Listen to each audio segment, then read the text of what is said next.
Supportive relationships within the ACA community is the topic of this talk. Usually this gets framed as the sponsorship topic. But part of what we're going to be talking about is examining that and taking a closer look at that. Generally speaking, sponsorship can be a contentious topic.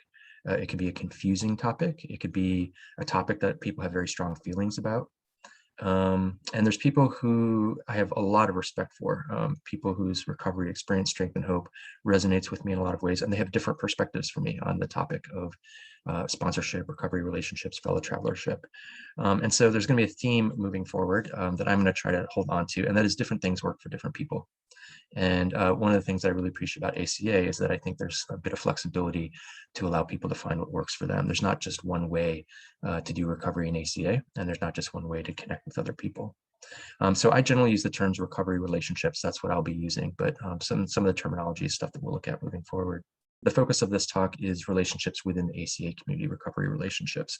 But really we're talking about, as a conference, we're talking about relationships generally. And so the question comes up, what's a healthy relationship? Right. And there's a lot of different terms that we associate with healthy relationships: trust, communication, honesty, respect, commitment, empathy, healthy boundaries. These are all things that we usually associate with healthy relationships. So going into the big red book, and just to make sure this is working. So you should be able to see the next slide. Is that right? Okay, hopefully it is. So yeah, even within the big red book, there's all kinds of areas, different places where we, talk about what relationships are, healthy relationships, how they're supposed to work. This quote stood out to me when I found it. And this is from the relationships chapter. And the quote is, "A healthy relationship involves talking about feelings, mutual respect, and a commitment to trust and honesty." And, that's about as good as a statement about healthy relationships as I think there is. The reason this stood out for me, and I didn't know exactly why at first, but eventually I found out why, I sort of discovered why. And that is because you look at that compared to the rules of family dysfunction. Don't talk, don't trust, and don't feel. So a healthy relationship involves talking about feelings, having mutual respect and commitment to trust and honesty, yet we are raised in environments with don't talk, don't trust, and don't feel. And so in a sense, we were trained to have unhealthy relationships. I would say the more affirmative or more affirming statement around that is that we weren't trained to have healthy relationships. But relationships are tough for adult children. It goes to the core of our wounding. I think our core wounding expresses itself oftentimes as relationship wounding, and that's where we feel it. That's where we feel a lot of the pain. It's where I have felt a lot of the pain in relationship to others. And because I think trust is part of our core wounding in ACA, I really do believe that. So we talk about shame and fear of abandonment as being core ACA issues, and I really include trust in there too. That trust is a relationship wound. And it's a wound when we are in relationship to someone or something. And that's a trust issue, and that's a trust wound. And that's why I think, at least in part, relationships are hard for adult children. I think it's also true for many of us, and I know it's true for me. The closer I get with others, the harder relationships seem to get. And I think that really speaks to the trust, and it speaks to the shame, and it speaks to the fear of abandonment. That the closer I get, the more fear I have of losing what I have. And I may not be as willing to speak up. I may not be willing to stand in my truth. I may get guilt feelings when I stand up for myself. I may fall into people pleasing and stuff. This is all about relationship issues. And so let's stop the screen share here. And so yeah, this is what we're working with, relationship issues. So about this presentation, as was stated earlier, again, Adelina, thanks for the great introduction. I've done a bit of service work, and some of my service work has been around newcomers and beginners in ACA. It's been something that's really near and dear to my heart. Part of that being is because traditional sponsorship is not something that's worked out well for me. It's not something that resonates with me. I have a lot of issues come up, and I'm going to talk to some of that as we go through this, and maybe some things that some other people resonate with, and we'll talk about maybe why that is. And so with the beginner's handbook, that was sort of an approach, and on the introduction, we spoke a little bit about it, but it's a project where me and a number of other people in my area got together. We started a beginners group. We sort of discovered, maybe we need some new materials on this. Maybe there's some beginner specific materials we can help develop. We pulled from existing resources, especially at the beginning of the project. We really said we want to stay as close as possible to the existing materials as we can. And so it was really just sort of trying to condense it and organize it in a way that was a little bit more accessible and digestible. So it's been a lovely project to work on. I've been excited about it, and a lot of good things have happened with that. And so just to acknowledge that some of what I'm going to be pulling from today is that source. And again, it's at acahope.com. Draft 3 of the handbook is available there. It's been available and going through a testing process, feedback process. And so I'll be screen sharing. You don't need it today, but it's available. You can get it there. And as was noted, draft 5, which is the one we came up, we had a lot of iterations of this, was recently submitted to, I'm sorry, able to post the previous screen share. Yeah, so one other piece is all the materials here will be available afterwards. I think that's correct, Alina.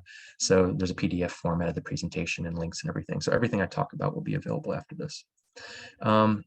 And so, yeah, going back to the handbook again, draft 5, it's been submitted. It's, I hope, on a path to conference approval. And so it's doing what it needs to do there. But one of the answers, or one of the issues we brought up in this beginner's context, specifically for me, sponsorship didn't really work well. It's not something that worked well for me. So part of what I'm passionate about is what are some other ways that we can provide the resources to people coming into the program other than that model? What are some additional ways that we can frame that, and what are some things we need to do? So I'm going to start by saying I don't have all the answers by any means. Again, different things work for different people. And this, again, sort of that hero achievement part of me wants to create something here that has a nicely packaged presentation. Here's your bullet points. Here's exactly what needs to happen. I would have loved for that. The presentation, a part of me would have loved for the presentation to be that, but that's not what it is. So I'm sort of presenting this clear vision. But it's more of an experience, strength and hope based perspective I'm sharing. At the same time, there's really nothing new in what it is that I'm presenting. Everything that I'm pulling from is from existing resources. Most of what I'm pulling from is from existing resources. So it's just stuff that may not be in the dominant paradigm of things all the time. And so what I'm going to be presenting are some cautions. And the cautions, again, these are Big Red Book sponsorship chapter talks about this. The cautions when we're looking at sponsorship and translating the traditional 12-step model into ACA. And then I'm also going to be presenting, I would say, a perspective of a reframe or a consideration around possible reframing in certain situations, at least, around the topic of recovery relationships. And generally speaking, my experience anyway, is that when the sponsorship topic comes up and we talk about it, generally it has to do with two separate roles. There's a sponsor and a sponsee. And oftentimes the discussion is, what are the qualifications of a sponsor? Have you done step work? How long have you been in the program?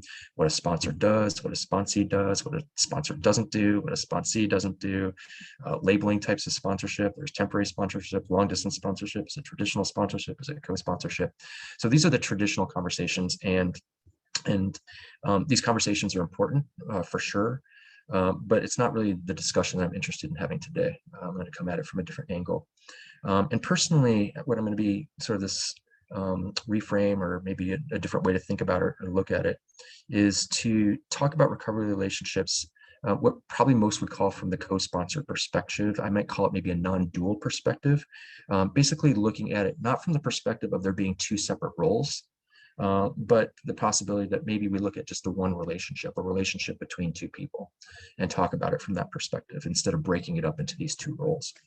And sort of looking at that as a default way of discussing recovery relationships from not the dual role perspective, but what is it to mean to have a recovery relationship with someone, and to recognize that there are situations where power balances inevitably come about. And usually where I've seen that, and part of the reason I'm doing this stuff with beginners and newcomers, is because that's where the power imbalance usually happens. So we'll get into this a little bit more deeply, but when someone comes into the program and they're new, they don't have a lot of experience, strength, and hope. And if they're working with someone who does, inevitably there's some sort of imbalance that happens. And so looking at it from that perspective. And at this point, what I was going to do actually was a quick reparenting check-in, because it's such a beautiful practice. As I look at my time and my little critic starting to go a little bit, I'm thinking maybe we need to pass on that. But just to acknowledge, I'll put it up on the screen because it's so important. Maybe just do a little quickie on it. And screen share.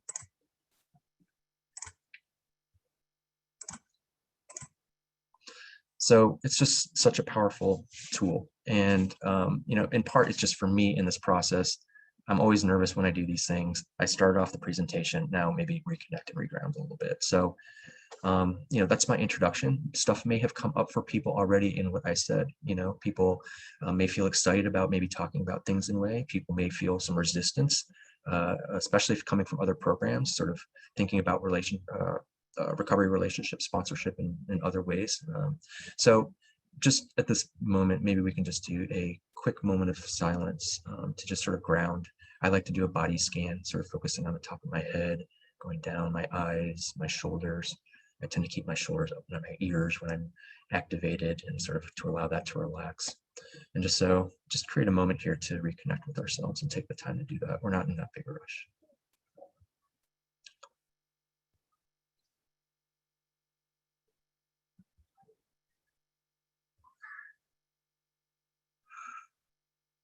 And to recognize, what do I feel in this moment? And by that, can be coming up with a one-word feeling. Am I nervous? I have some nervousness going on. Am I excited with some anticipation to get into this topic? How am I feeling right now? What my body lets me know that I feel that way. And then part two, from a reparenting perspective, who or what inner part of me needs my attention? For me, I got a little bit of fear, and it feels like a young part of me. People aren't going to be happy with what I'm saying or doing, and maybe some of that's going on. Or a teen, a performance part of me wants to do really, really well. Let's make sure there's something of value here for people. Critical part, don't mess up. So what part of me is activated right now? Is the what? What being, what's triggering that part of me? So that third piece. Could be something that's happened right here. Could be something before I came here today. I woke up on the wrong side of the bed, had a dream. My breakfast didn't come out the way I wanted it to, whatever it might be that triggered me. And then the last part, to tend. What does that part of me that got activated need from me? And maybe there's something I can do in the moment. I made myself a cup of tea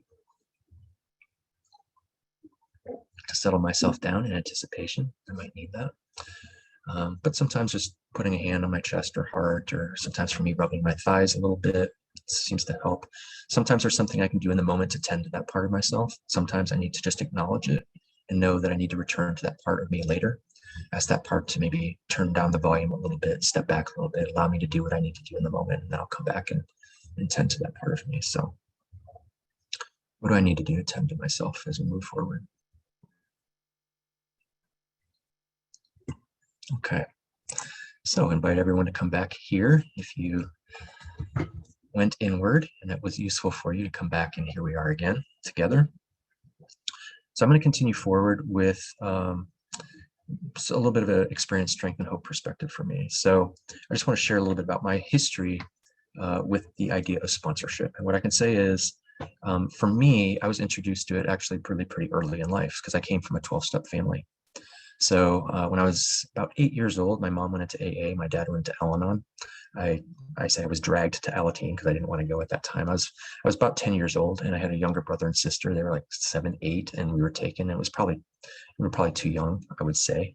But yeah, I had a lot of exposure to 12-step recovery.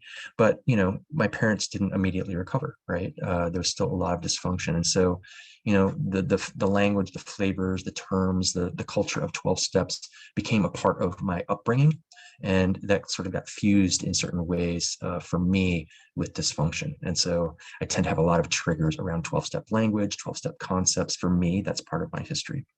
And so when I came to 12-step programs, that was something I needed to wrestle with a bit. But yeah, so as a kid, both my parents were in 12-step programs, both of them very involved. And a lot of times, one or both of them were away in the evenings. They were either at meetings, or oftentimes they were with sponsees. Both of my parents were sort of the rescuer types. My mom more on the victim rescuer type, my dad more on the sort of aggressor or persecutor rescuer type. But both my parents were rescuers, and that's where I was encouraged to camp out. I was raised to be a rescuer also. And so both of my parents were very involved in sponsoring in their programs, and they were oftentimes very busy with their program work. And I remember being told in their absence that sponsorship was in service to the recovery, and that by helping others, they were helping themselves. That's something that we hear about. We know some of that's true. But in a sense, that 12-step programs did become a language of my family dysfunction. And in that sense, in the way that my parents were doing their activities, service, and sponsorship and service from a child's perspective, from my perspective, was a mechanism of my parents' abandonment. And so thus it was part of my childhood abandonment. And so that's a perspective that I bring. It was a part of my wounding that I bring to ACA. And so, we all sort of have histories of what we bring to this perspective and to this topic. What I can say is that my dad is still alive today. He's still active in 12-step recovery, not ACA, but another 12-step program. My mom died of alcoholism and prescription drugs when I was 26.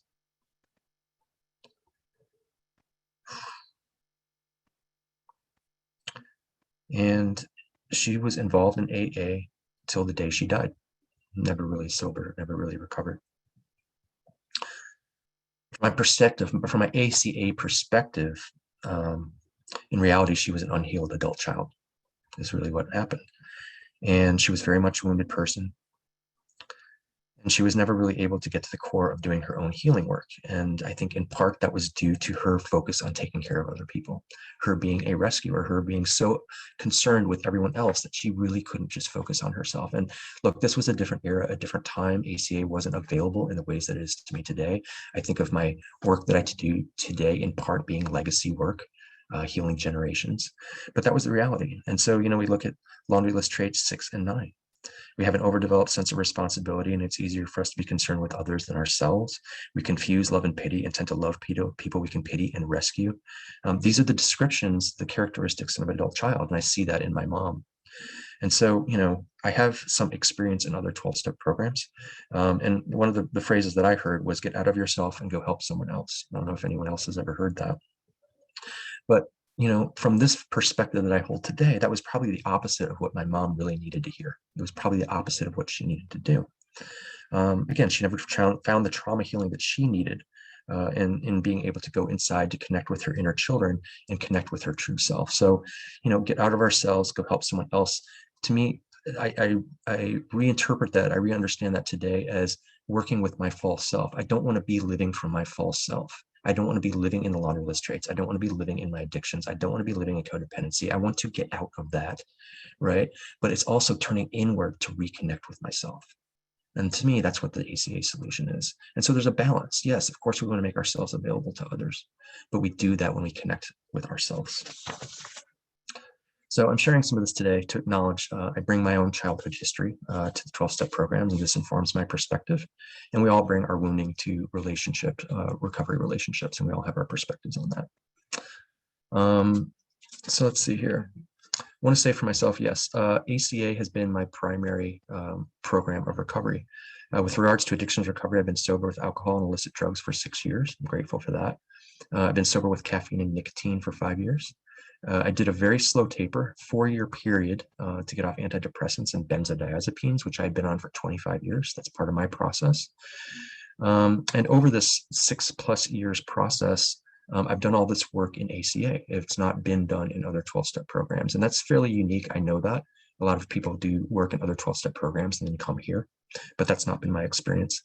And I know that in part ACA worked for me because I do experience it as a more flexibility around recovery relationships. I had so many issues around that. ACA created a little bit more breathing room for me, and I'm really grateful for that. And so I just want to continue that discussion. So to be clear, in ACA, I never used the sponsor-sponsee terminology. I've never had a sponsor. I've never been a sponsor to another person in ACA. With that said, recovery relationships have been an essential and integral part of my healing process. I've done my deepest recovery work through work groups, groups of 5 to 6 or 8 small groups of people who get together usually weekly, month after month. And I've done the step work 3 times, going through the step workbook. Each time it was over a year. It was a very in-depth process, but I've done that through work groups. And I've met most of my closest recovery partners through doing that group work. That's how I've made my deepest connections through that. So that's been my path. I currently have 6 recovery partners who I meet with or to speak with weekly. And then I also find ways to support newcomers to the program, and doing that in different ways. And so moving forward, and so that's a little bit about my background and sort of the perspective that I bring so people can understand that's where I'm coming from. So again, recovery relationships in ACA can be a confusing topic. This is in part because there's really so many terms that we use, right? There's sponsor, sponsee. I've seen mentor, mentee, sort of that's been coming up and bubbling around. Co-sponsors, fellow travelers, recovery partners. And so a lot of times there's actually mixed messages around the terms in the literature, and by use by other members, people understand them in different ways. So it makes sense there's a lot of confusion. But yeah, in addition to the sponsor, sponsee language, we also regularly heard the term fellow travelers in our program. And so, where did this term come from? Like, what's the origin? Where did this come about? So I'm going to go back to a screen share now. Actually, before I take a sip of tea.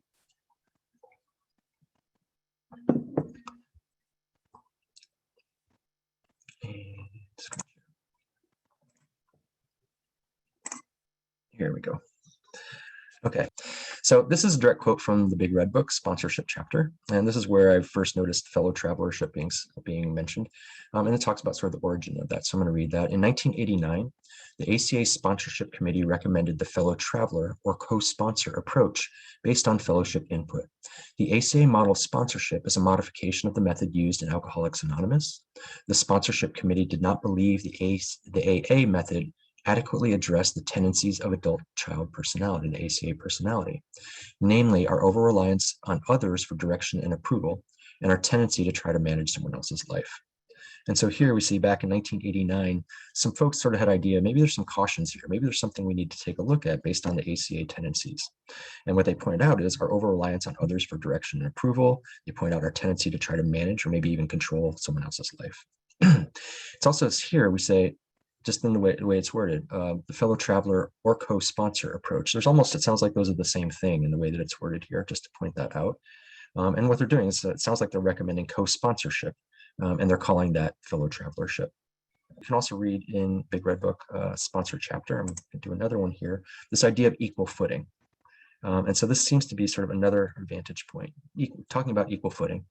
ACA uses the fellow traveler, again, or co-sponsor method of sponsorship in most cases, but there are variations of these methods. ACA sponsorship could be described as peer-to-peer help. The sponsor and the sponsee are on equal footing, seeking answers and solutions together. So again, here we're talking about the sponsor and the sponsee. They're sort of going back to sort of that dual role language, and talking about that as folks being on equal footing. And I think I've sort of tried to understand what this is for myself. I think that from a spiritual concept, that makes a lot of sense. Like no one human is greater or less than another human. We are all, from a human perspective, spiritual. We're all on equal footing. But again, if we sort of think of things in this perspective, does this really sort of reflect the dynamics of some of the things that are happening in our program? We can say we're on equal footing, but again, someone is in a program for a long time, someone's not. It doesn't feel like equal footing, maybe to people. It feels different. It feels like there might be a power thing going on. And so trying to acknowledge that. So the term, what does fellow traveler mean? And so we have a lot of different ways, and here's four that sort of summarize some of the ways that I've heard it or think of it. So fellow travelers, sort of in the first example, fellow travelers are the same as co-sponsors. And we have no hierarchy, recovery hierarchy in the program. We're all co-sponsors of each other, and that's what we're doing. But we also use the term fellow travelers as more in the traditional sponsor-sponsee framework, using that language, but talking about it as being on equal footing. That's sort of another way that I think we talk about fellow travelers. Sort of ACA's version of the AA model. Fellow travelers is what we call all ACA members, right? We are all fellow travelers in the fellowship. I refer to fellow travelers often in that way. But then also, fellow traveler, maybe my most trusted fellow traveler, my closest fellow travelers. These are the people who maybe I do the deepest work with. My closest fellow traveler is the person who I do my deepest work with. So these are just sort of a number of different ways that I hear the term fellow traveler being used. And for now, it seems it's just going to be an ambiguous term, and maybe that's okay. But the ambiguity, in some sense, leaves flexibility for people to use the term in ways that make sense to them. So going back to this tendency of the ACA personality back in 1989, pulling these things that were noted there, our over-reliance on others for direction and approval, our tendency to try to manage someone else's life. I read this and I'm like, this sounds kind of suspiciously familiar. right? This sounds familiar to something. So what's it sound familiar to? Well, to me, it sounds like they're talking about the laundry list and other laundry list traits. We have our characteristics as an adult child, all the characteristics on the traits. They point out to a few here, but a lot of those traits really relate to relationships, right? And so our traits manifestations, our traits expressions come out in relationships, including recovery relationships. And I think in our program, we somehow maybe separate those two. You know, there's sponsor sponsee, and this is how it works. And then there's sort of these idea of the traits and healing the traits in relationships. And I'm not sure they always fully connect in the way that we have that discussion. Why are there these special considerations in ACA? Why? Because we have the opposite, the laundry list and the opposite laundry list traits as a part of our recovery process. We are looking at these behaviors and questioning them in ACA, and we're calling them dysfunctional in a lot of terms. We're calling them survival traits. And so we look at these in ways maybe that other 12-step programs don't. We have a framework and a perspective from the laundry list traits that bring that into this perspective. We say, well, how is our laundry list traits? How are these traits coming up in all our relationships, and most fundamentally within the program, our recovery relationships? These relationship traits are deeply ingrained, as we know, right? These come from our childhood. These were our survival mechanisms. And we don't just sort of casually let them go and say, well, now I'm in recovery and I'm a sponsor, so I don't have to worry about that. Or I'm a sponsee, I don't have to be afraid of anything and everything's going to be fine. We hold on to these survival traits, and it's a part of our recovery process. And I think it's a part of the larger discussion of recovery relationships in ACA. I would like to see it even become a more formalized part of how it is that we have these discussions. So at this point, I want to invite us to do an exercise, and I'm realizing we're running a little low on time. So our time is pressing, but we're okay. So anyway, this is an excerpt from the Fellow Travelers chapter in A New Hope Beginner's Handbook. And I put this in here because I think this is a way we're talking about more explicitly expressing the traits as what it is that we wrestle with in our recovery relationships. So I'm just going to go ahead and read this. In our dysfunctional home environments, we learn not to talk or feel, and we learn not to trust. In the absence of trust, many adult children developed a fear of authority in childhood, which are traits 1 and 3, a desire to seek approval from those in authority, which is trait 2, or reflexive reactions to fight against authority, which might be seen in some of the other laundry list traits. Some of us tried to protect ourselves by using the power of authority and control against others, which are the other laundry list traits. Perhaps we feared in ACA that we would find ourselves in similar unhealthy relationships. Caught between the pain of isolation and paralyzing indecision, we may have wondered how we would ever learn to safely trust other people. And I think that's the energy oftentimes that newcomers bring to the program. Like, I just know fundamentally I have relationship issues, and how am I going to learn to heal that? How am I actually going to connect with someone? I have to come out of isolation. I hear that in ACA. I have to come out of isolation to heal, but yet relationships are probably the scariest thing that I encounter. And I don't know how to do that. I don't know how to do that, and I don't even know how to begin connecting with other people. So here's the exercise that we're going to do. And unfortunately, it was going to be an interactive exercise. I don't think we can do it that way, but we're going to kind of do it, and we're going to do a shorter version of it.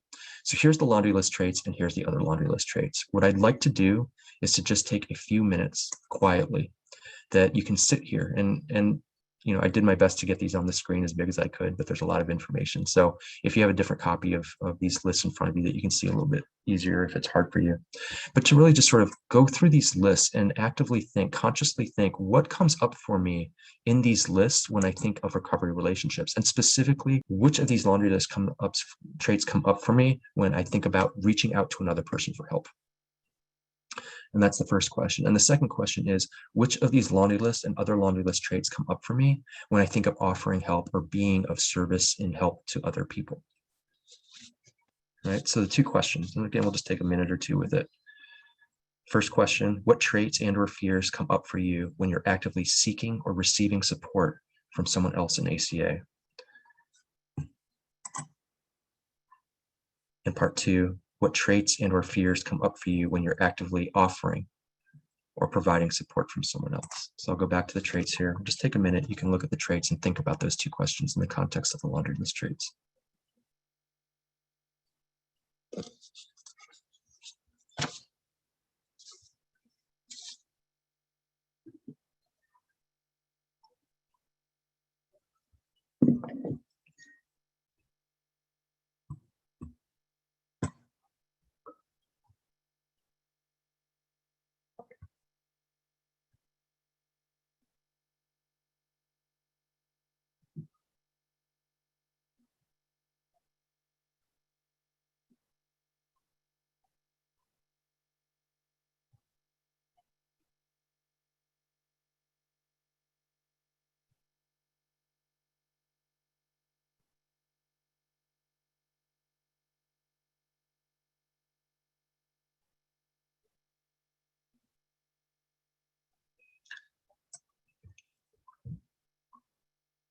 So this may be something that you want to continue doing after this presentation, to look at this for yourself.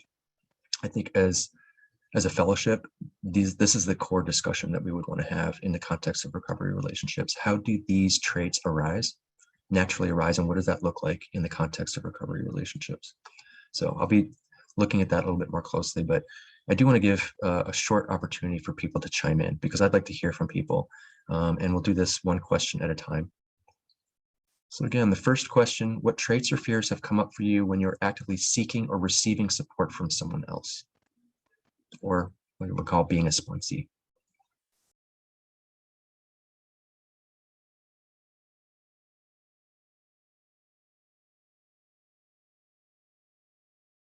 Thanks. Yes, I'm hearing the authority stuff coming up, and I'm hearing the guilt feelings for standing up for ourselves in that.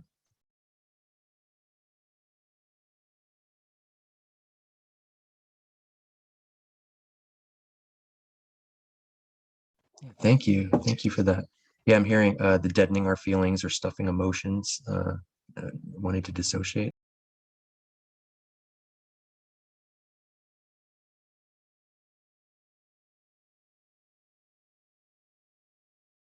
Yeah, again, something we can look at more closely. But yeah, becoming the dependent personality when we're seeking help, fear of being abandoned when we're seeking help, when we open ourselves to that relationship and asking for help. And then we'll flip over here to the other question, when we're offering or providing support, or traditionally language being a sponsor for someone. I heard you speak of the being over responsible, and that's a big one for me. Like, I'm going to get stuck there. I'm over responsible. I don't know what to do. I'm going to get stuck in helping someone else. That's somewhat what comes up for me also. But yeah, if we could take 3 more 30-second shares on the traits that come up when offering or providing support.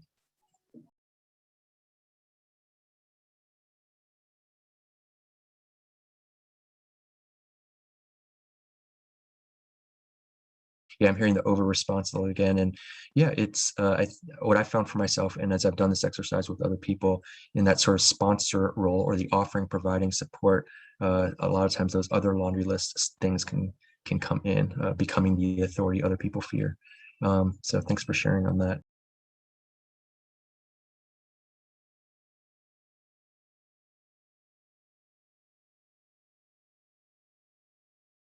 Yeah, the enmeshment, I'm hearing a lot of boundary difficulties. And for me, that over responsibility also gets into the boundaries, not able to set a boundary and say no. That could be troubling, especially when offering help to others.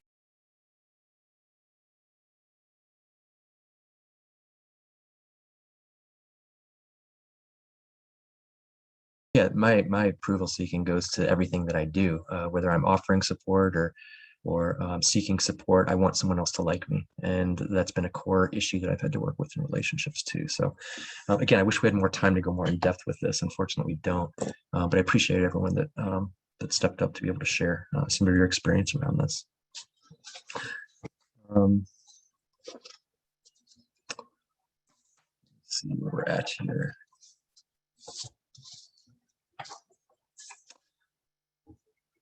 Yeah, so let me see where I want to skip to, just looking at the time. So one of the things I think that's central that I keep bringing up is the authority. And again, we see this in both sides of the laundry list, the authority issues and the sort of perceived power imbalance. And again, I'm saying perceived. So I'm putting forward a theory. It's not unique to me, but I'll just put a theory forward. So in ACA recovery relationships, the greater the difference in perceived power and authority between people, the more likely traits expressions are to get activated in recovery relationships. I think this might be true. I don't know. I'd like to have a more discussion around this. But I know when I feel a greater disparity, if I'm feeling very small, if I'm in a little kid place and someone feels like a big parent, right? An authority figure feels like a parent, my traits kick in heavy duty, right? Or conversely, if I'm feeling very powerful and stuff and someone comes in, I think there's an opposite laundry list trait. It doesn't, offhand, I can't remember, but we sort of disdain people who seem dependent and we want to push them away. I've experienced some of that, and I'm kind of like, just buck up a little bit. What's the problem, right? And so the greater the disparity, I think the more likely the traits are to come in. And so I'm just going to put forward a question. something to think about, not something we'll discuss here. But just considering the terms, because the terms matter, just considering the terms sponsor and sponsee. If we ask ourselves, looking at these two terms, which indicates who's in charge? Can we tell just by these two terms? Is there someone that would be indicated as someone being in charge? And which of these two people would it be? Which of these two people are going to be taking the lead? And which term designates some level of power or authority in a relationship? Even with the idea of equal footing, the spiritual concept of equal footing, just in the language that we use, just something to think about. And again, I don't want to come to a place and condemn and say this is the wrong way to do it. Different things work for different people, but just a consideration to put out there.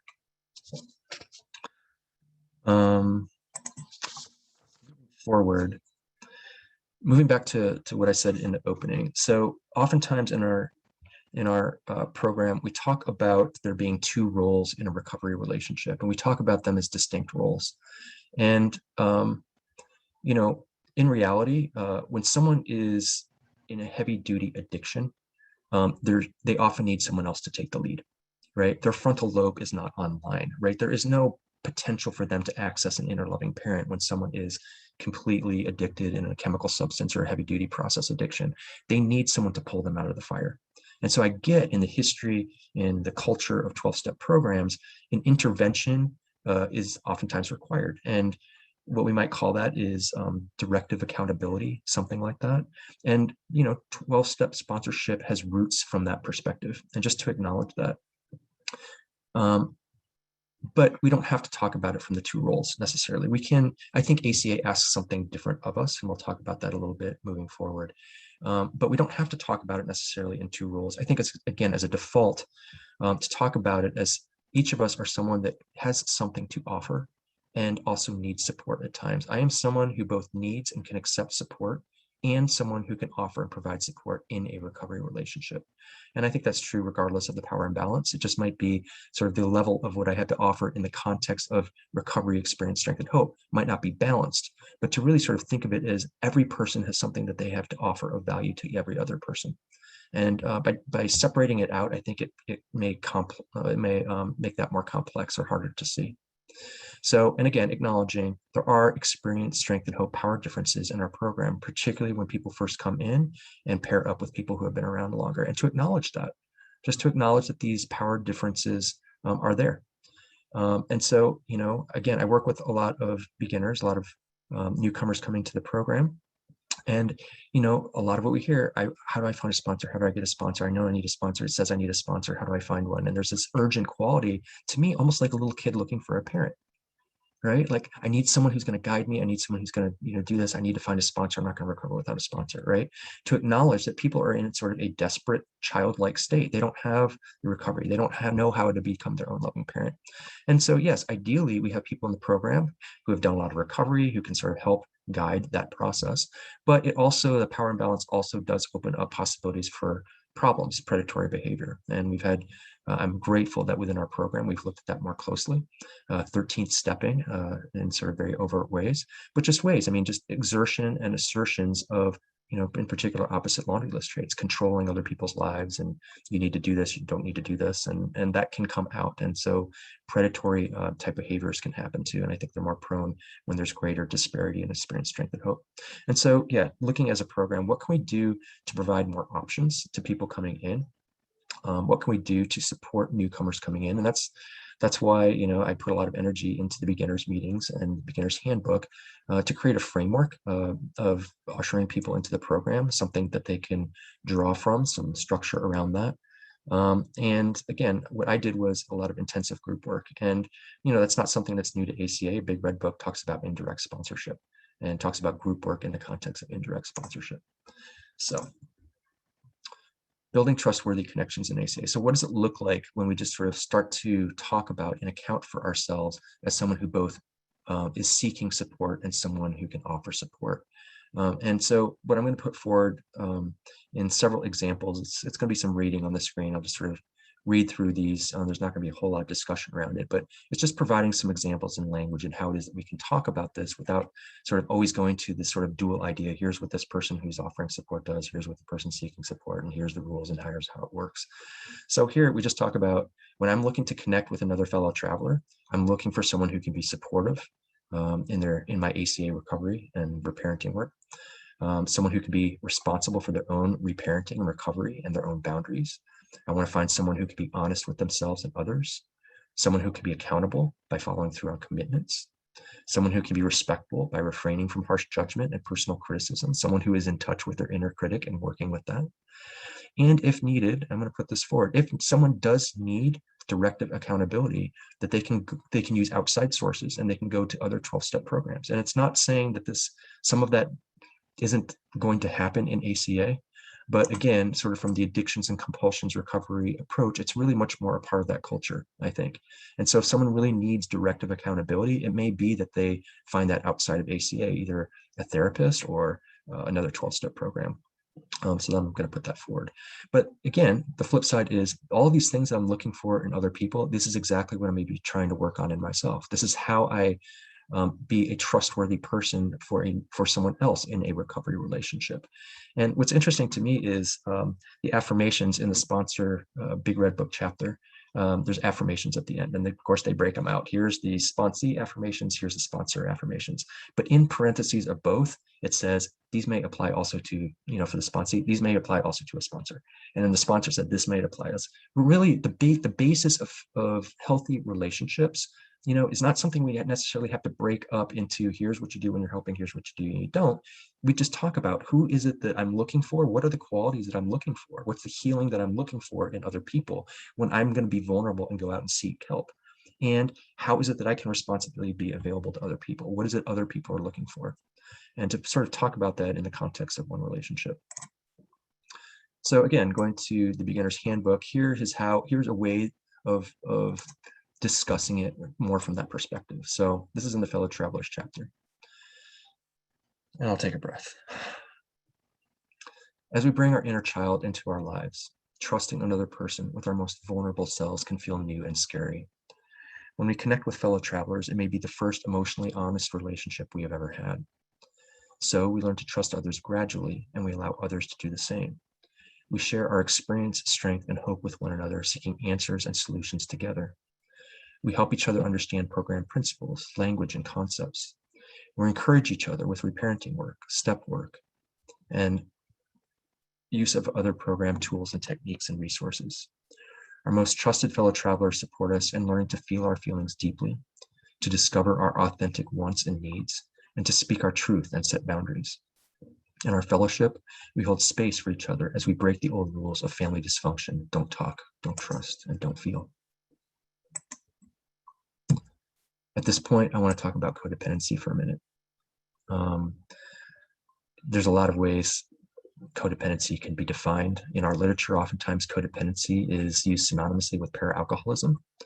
But I've come to understand codependency from a reparenting perspective, as basically codependency is me or someone acting as a parent for one another, that people are acting as parents for one another. And it's a deal. We enter into codependent relationship with usually an unspoken deal. I take care of your inner kids that you're abandoning, and you take care of mine that I'm abandoning. And to me, that's codependency, at least from an ACA perspective, right? I'm in charge of your wounded inner kids. I'm in charge of your unruly teenagers, and you're going to be in charge of mine because I don't know what to do for myself. In ACA, we learn not to take care of each other's younger parts.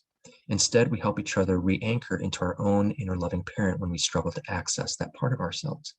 To me, the core support that happens in a recovery relationship is helping each other boost our inner loving parents, right?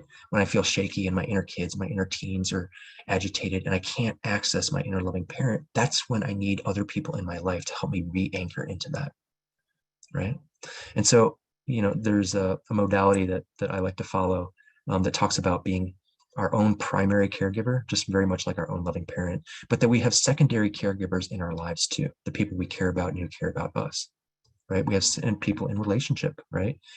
We bring people in, but it's always as a secondary caregiver, right? And that secondary caregiver's job at its fundamental part, in my perspective, is to help me boost me being my own primary caretaker, my own primary caregiver.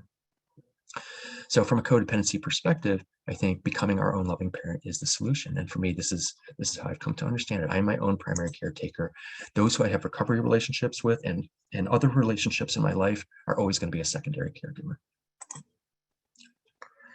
So again, from the beginner's handbook. This is from the relationships chapter, talking about really what does a secondary caregiver do? What do we do as recovery partners for each other? Our ACA fellow travelers can help us learn and practice new relationship skills, sharing their experience, strength, and hope, and how they relate to our struggles and successes. They can be a mirror for us, reflecting back what they hear us say. They can help us identify when we're caught in a critical parent's distorted thinking and explore ways to create breathing room. They can model their loving parent voice for us when ours is shaky or distant. As we learn to trust others and directly ask for the support we need, our inner loving parent grows stronger and our emerging inner child feels safer. I'm always my primary caregiver, but here we talk about secondary caregivers really being our fellow travelers and how they can support us to become our own loving parent. And then I also want to pull something from the service chapter in the beginner's handbook, because I think being of service also includes helping others. It's helping being of service to the program and being of service and support and offering support to other people. And so in this chapter, looking at service more generally, because I think we need to look at the laundry list traits in the context of service more largely too. So, but again, how we might speak of it, a way we might speak of that. As we patiently practice reparenting in ACA, we learn to gently attune to our child within.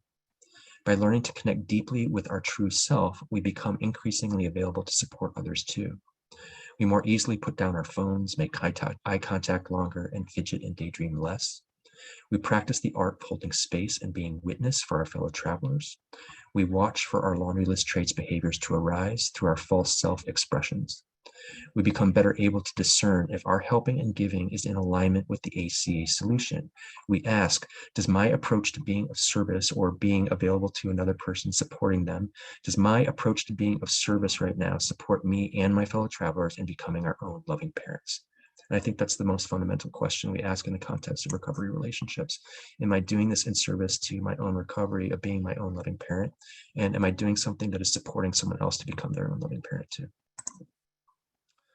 The last area that I want to check in is a little bit more around this group work, because I think for beginners, this is something that worked really well for me, that we really sort of encourage as part of the beginners stuff that we're doing. But to recognize, again, different things work for different people, right? Some people are going to come in and the sponsor-sponsee model, it's worked for them before, it works for them in ACA, and that's great, right?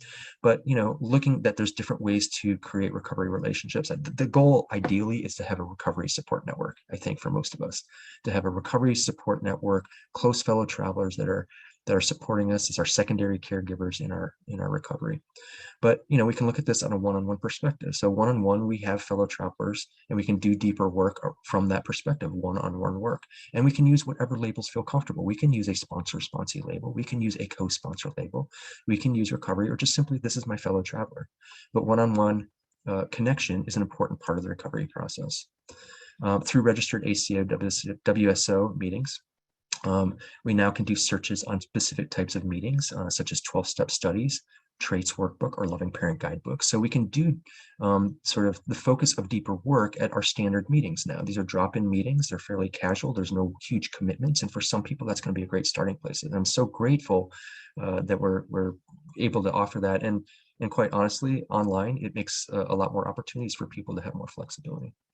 And then, again, another way to connect with people to form a recovery support network is through small, intensive, closed work groups. And that's been my experience. So in the handbook, we talk about the benefits. There's an Appendix C, which provides some guidance on doing work groups. It's specifically focused around 12 steps. The Loving Parent Guidebook also has some supplemental materials, I believe, that are available on, techniques or tips on forming small work groups.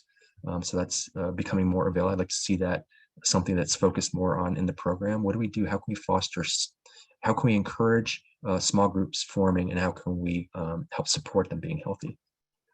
So, but talking about the rationale from a reparenting perspective on work groups, our original wounding occurred within a dysfunctional family.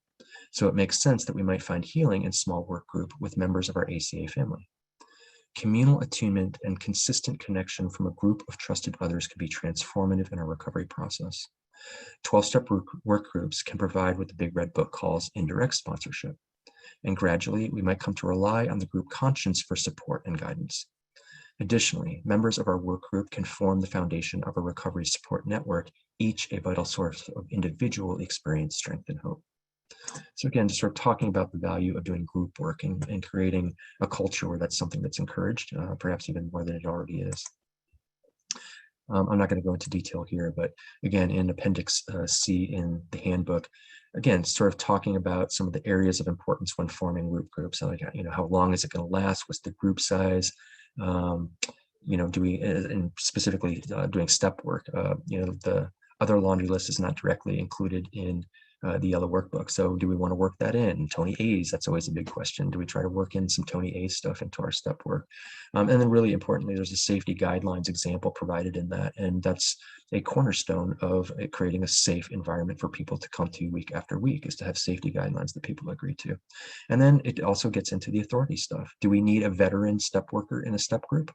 A lot of people come in, they say, no, we can't we need someone that knows what they're doing. We need an authority in the step group. And so that's a consideration. Some people feel that that's really important. Others say, I think we can muddle through on our own, or actually, muddle through isn't the right way. We can move our way through, even though we may not have the experience, strength, and hope that others have in the program. And we can also go outside our step work group or whatever work group is, and we can individually connect with people who have more experience in the program without necessarily calling them a sponsor or giving it a label. We can always access people whose shares resonate, who have been in longer. And as long as we're not breaching confidentiality, we can reach out to supplement the group work that we're doing and to infuse that with people with a little bit longer work in the program. So recovery relationships, I really see as a foundation for relationships, period. This is where we do our practice. This is our practice ground for learning how to do all relationships differently. And so through the supportive relationships we form within the ACA community, we learn to break the rules of our childhood family dysfunction: don't talk, don't trust, and don't feel. ACA recovery relationships are the practice ground where we can learn to have healthy relationships in our lives. And so I think this is the last excerpt, but from the relationships chapter, speaking at it from that perspective. I just got to notice my internet's unstable. I hope everything's okay. So relationships chapter. So with patience and practice, we take our ACA recovery into the world. All our relationships can be different: friendship, work, family, and even romantic relationships and partnerships. We choose to bring people into our lives who have healthy boundaries and could be responsible for themselves. We become willing to share our true self with others who can love responsibly in return. As adult children, we have lived a life of disconnection for too long. With support from ACA, our internal intimacy translates into outward connection, and we become fully human. And so, last little magical slide. This is, again, from the beginner's handbook, but this is really creating affirmations or aspirations that include both helping and giving and receiving help, and sort of putting it all together to recognize this is who I want to be in a mutual relationship with another person. I want all of these to be true, right? And they're very directly tied into the laundry list traits. These happen to be the people who we worked with putting this together. We sort of went through that process, identifying what are the laundry list traits that really seem to be activated. And this addresses it directly. So I'll just close by reading this. I can ask for help. I am not a burden. I can know when to offer help. I am not obligated. I can be open to others' experience, strength, and hope without seeking advice. I can share my experience, strength, and hope instead of giving advice. I can refrain from trying to please others I want to impress. I can refrain from trying to intimidate others into seeking my approval. I can avoid trying to find others to fix, save, or rescue me. I can avoid trying to fix, save, or rescue others. I can learn from others without making them an all-knowing authority. I can share with others without thinking I am an all-knowing authority.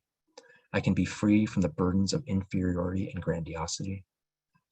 I can be equal in relationships with other people.